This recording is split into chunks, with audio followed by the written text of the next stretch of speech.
Fala pessoal, voltando aqui, né, para a segunda parte do livro de Isaías, contextualizando o livro aqui.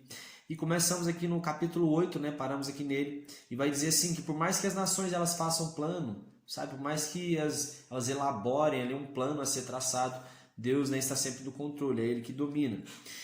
E agora essa parte vai falar sobre a missão do profeta Isaías. E o que vai dizer? Deus diz assim: não chamareis de revolução ou tratado tudo que este povo chama de revolução. Não participeis dos seus receios e temores, nem perdereis a esperança. Guarda, pois, o mandamento com todo zelo.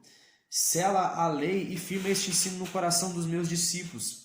Isaías diz que ele e seus filhos se tornarão símbolos e prodígios. Eles se tornaram, né? Isaías e seu filho, Jear-Bazube, se tornaram ali, né, símbolos e prodígios da parte do Senhor dos Exércitos.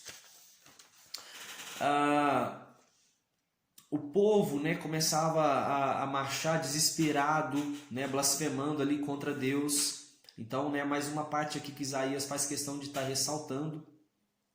E vai dizer agora, né, ele vai começar a falar sobre o nascimento aqui do príncipe da paz, porque como ele é aquele profeta que prediz, né, a vinda de Jesus, ele vai começar a falar outras coisas. Nós já falamos da questão de que ele nasceria de uma virgem, né? Mas só uma coisa que eu fiquei meio assim, pensativo, né? Em uma proposta para a gente refletir, é a questão de que ele comia, esse homem, né, que nasceu de uma virgem, que nós cremos é Jesus, e é claro, eu creio que é Jesus, só tem a questão da comida que ele comia, né? Que era coalhada em mel, né? Então, a Bíblia não cita sobre isso, né? Mas, enfim, é só a título, né, de curiosidade mesmo, um pequeno questionamento. Mas uma outra atributo aqui agora que Isaías vai falar sobre o Messias, que é assim: no futuro cobrirá de glória a Galileia dos gentios. E o Senhor nasceu de onde? Da Galileia. Não, profeta vem da Galileia, foi o que os fariseus questionavam. No futuro cobrirá de glória a Galileia dos gentios, a caminho do mar, além do Jordão, o distrito das nações. O povo que andava em trevas, ele viu a luz, ou seja, eles viram Jesus. Em verdade, toda a bota de guerreiro usada no combate e todas as vestes revolvidas em sangue serão queimadas como linha no fogo. Afinal, um menino nos nasceu, como um filho se nos deu. O governo estava sobre os seus ombros. Ele será chamado Conselheiro, Maravilhoso, Deus Todo-Poderoso, Pai Eterno e Príncipe da Paz. O povo de Efraim e os habitantes de Samaria tiveram conhecimento dessas palavras. Deus fortaleceu os adversários de Yahvé. Em um só dia, Deus cortou a cabeça e a cauda, ou seja, ele destituiu as autoridades ali de Israel, porque as autoridades, elas representam ali a cabeça, e os profetas, eles representam, os profetas que pregam as inverdades, eles representam a cauda. Então, recapitulando, os líderes, eles representam a cabeça, e os profetas que pregam inverdades, eles representam a cauda. Então a Bíblia vai dizer que eles foram todos exterminados ali, né, de uma só vez pelo Senhor. Por essa razão o Eterno já não tem mais prazer nos seus jovens, não tem mais compaixão nos órfãos e das viúvas, porquanto a impiedade queima como fogo, provocando grande nuvem de fumaça. Todos chegaram ao ponto de comer o próprio irmão. Manassés vai destruir Efraim, Efraim destrói Manassés, e ambos, né, eles vão se voltar contra Judá. Então perceba, né, o caos aqui nesse reino. Ai daqueles que promulgam leis iníquas e todos que elaboram decretos opressores a fim de provar os pobres dos seus direitos e privar os pobres do seu direito e evitar que os oprimidos do seu povo tenham pleno acesso à justiça. Ai da Assíria, a vara da minha ira, em cujas mãos está o bastão de juízo. Ele disse que o rei da Síria só pensa em conquistar. Então, peraí, ao mesmo tempo que Deus está usando aqui o rei da Síria para poder impor um castigo ali, né, em Israel e Judá, ao mesmo tempo ele também tece uma sentença aqui, né, com os reis da Síria. Então perceba, né, que Deus, na verdade, Deus não está colocando no coração do rei da Síria para ele poder ir atacar, né, Israel. Israel fez os seus próprios inimigos, ele conseguiu conquistar seus próprios, né, problemas ali, tudo ele conquistou com suas próprias mãos. O que Deus deu para ele foi uma terra, né, que era uma terra que emanava leite e mel, mas eles se contaminaram com a cultura de povos pagãos. Então, na verdade, ele foi acumulando inimigos, né, e agora você vê que um dos inimigos, que é o rei da Síria, ele também sofre ali, né, punições por Deus. O rei da Síria se gaba de ter conquistado tudo na força de seu braço. Foi o que ele começou a dizer, né? Mais para frente a gente vai falar, ainda estamos aqui no reinado, né, de Acaz agora, mas no reinado de Ezequias, ele vai dizer que ele tinha conquistado tudo, né, e se gaba. Ó, Ezequias, você está confiando em quem? Nós já conquistamos tudo. Então, Deus dá essa sentença ali, né, para a Síria.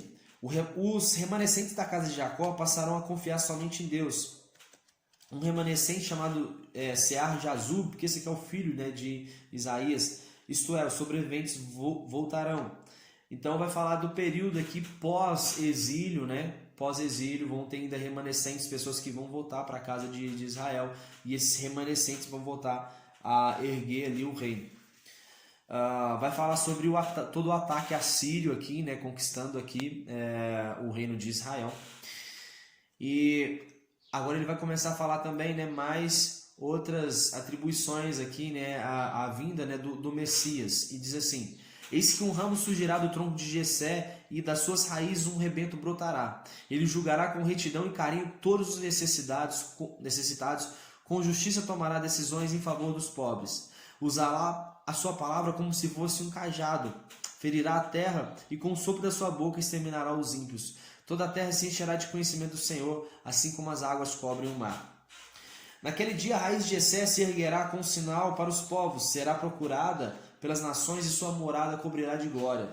Então cessará o ciúme de Efraim e os adversários de Judá serão exterminados. Efraim não tornará a ter inveja de Judá e não voltará a hostilizar a Efraim.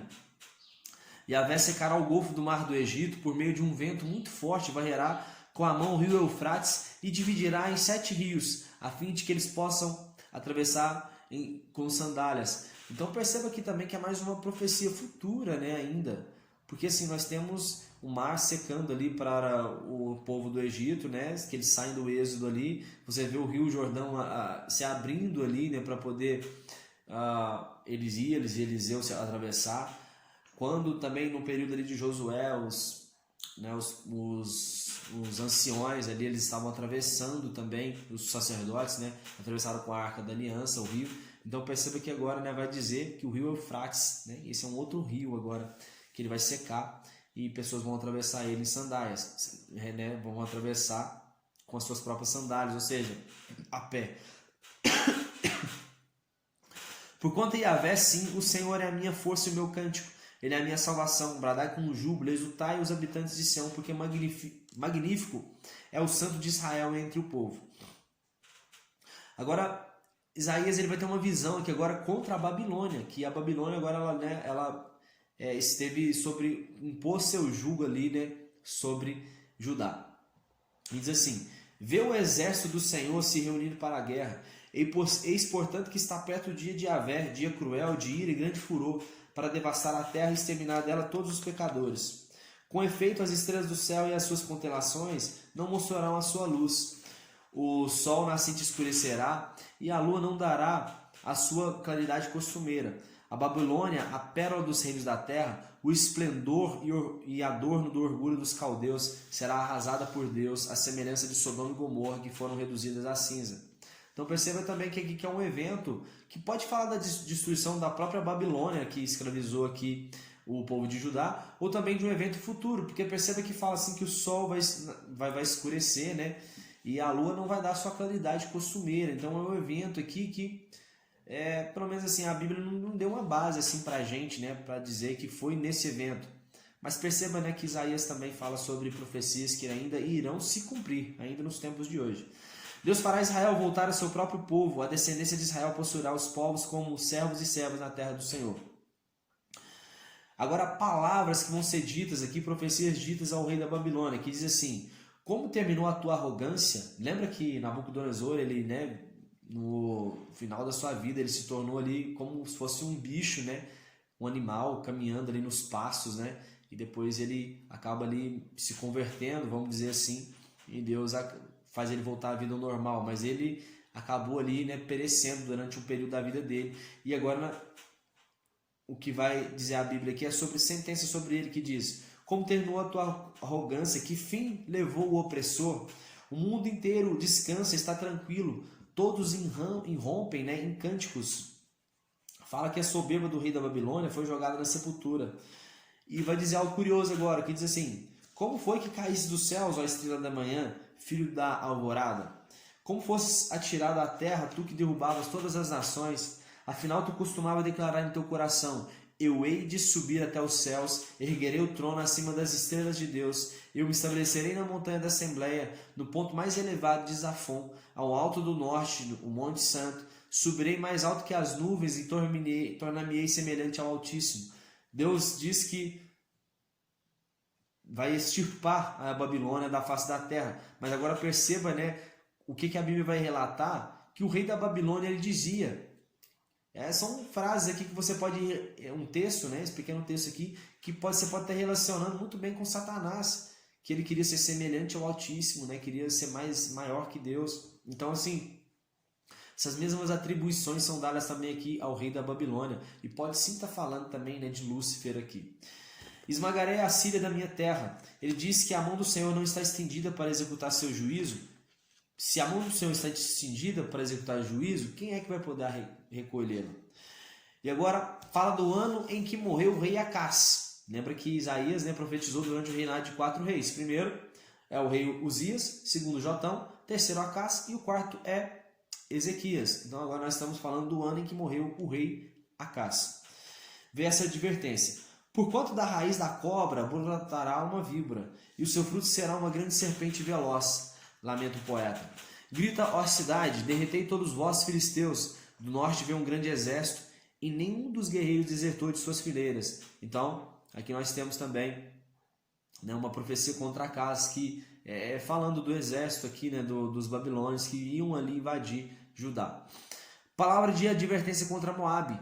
Em uma noite foi devastada a cidade de Ar de Moabe, Kir de Moabe. Diz sobre as águas de Dimon estarem toda tingida de sangue, mas ainda Deus enviaria outro castigo. Um leão atacará os sobreviventes de Moabe. E lembra que os moabitas, né, são descendentes ali de Ló, era um povo que era para estar ajudando a Deus. Deus já tinha falado que na saída do Egito, os moabitas e os amonitas, eles não ajudaram os israelitas ali, né, nem levando um copo com água ou mantimentos para eles. Então Moabe também recebe sentenças aqui do Senhor. Agora, que os refugiados moabitas possam viver sob proteção, separa eles fortaleza e abrigo contra o destruidor. Em compaixão será estabelecido um trono, em fidelidade um homem se assentará nele, na casa de Davi, um juiz que batalha pela justiça e se apressa em defender o direito. Os moabitas choram por Moabe por causa de seus bolos de passas doces, né? Os governantes das nações pegaram suas melhores videiras. Então Moabe foi saqueado, estava todo aqui desolado. Ninguém canta nem grita nas vinhas, ninguém pisa uvas nos lagares, porquanto fiz cessar os gritos de júbilo. Deus diz, dentro de 3 anos e nem um dia mais, como um contrato de trabalho, a glória de Moabe e toda a sua grande população serão reduzidas a nada, e os sobreviventes serão poucos e fracos. E para a gente caminhar para o final, que agora tem uma advertência contra Damasco também. Damasco deixará de ser cidade e se reduzirá a escombros. Efraim deixará de ser uma fortaleza e Damasco uma realeza. Naquele dia os seres humanos voltarão os olhos para o Senhor e deixarão de adorar outros deuses. Se és que eram de Deus, né, essas pessoas. Houve-se um alvoroço, né, como um agitar tempestuoso de grandes águas. E aqui, né, ele está predizendo, né, o profeta Isaías, falando sobre esse ataque, mais uma vez. Veja que a gente falou muito, né, nessa parte aqui, até o capítulo 18, que nós já vamos parar nele, sobre a questão da vinda aqui dos assírios, dos babilônios, né, dizendo para o povo, que o povo, né, não acabou não obedecendo a Deus, e agora vai falando ali, né, aos poucos sobre a vinda desse ataque aí do inimigo. Ai da terra do zumbido dos gafanhotos, uma nação de gente alta e pele bronzeada, povo temido pelos que estão ao seu redor.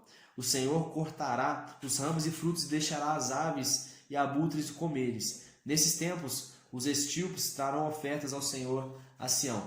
Então, aqui a gente termina, né, mais uma parte aqui desse livro de Isaías. E espero que você esteja, né, bem empolgado para poder estar aprendendo mais e podendo pesquisar mais sobre esse livro. E por enquanto a gente vai ficando aqui, já já a gente volta com a terceira parte. Então,